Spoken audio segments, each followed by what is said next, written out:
Design de sobrancelha, ele serve para quê? Para dar uma expressão facial bem melhor para a pessoa. Ela define o rosto, ela dá aquele tchan, ó, pontinha do nariz, dá o começo dela aqui.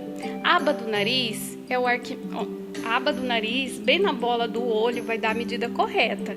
Na bola do olho, junto com a aba do nariz, vai dar no meio do olho, é onde vai começar o arqueado dela. Caso essa cliente não tenha esse arqueado, dá pra gente dar uma desenhada primeiro e depois definir o que ela tá pedindo. Esse design de sobrancelha serve para quê? Definir. Então, quer dizer, o truque é uma sobrancelha mais arqueada, que deixa a pessoa com a expressão melhor. A pessoa tem um olho miudinho, dá uma arqueada, vai abrir mais o olhar. A pessoa tem um olho muito grande, né? Mais, né? A expressão forte. O que acontece? Então, vamos mudar a expressão dela. Qual? Com o formato da sobrancelha.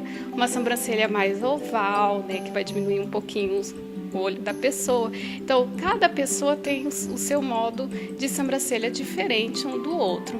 Por isso que tem o design, né? Que é o desenho que define o rosto da pessoa. Quem tem a sobrancelha fina, geralmente quer ter uma sobrancelha mais grossa, mais definida. Como que a gente faz isso? Existe a rena. A rena vai ajudar a definir a sobrancelha, dar um desenho legal pro rosto da pessoa. A pessoa tem fina, dá pra gente desenhar na rena, um design, deixar mais larga, ter um final melhor, né?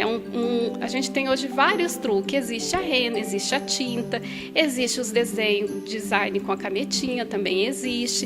Então, tudo hoje, para as pessoas, hoje tem como, né, resolver. Todo mundo quer ter um olhar tchan. E queira ou não, a sobrancelha faz parte do cartão de visita nosso.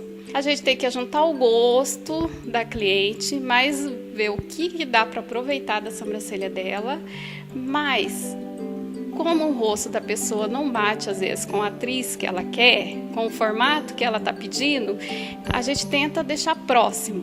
Mas igual é muito difícil deixar igual. Por quê?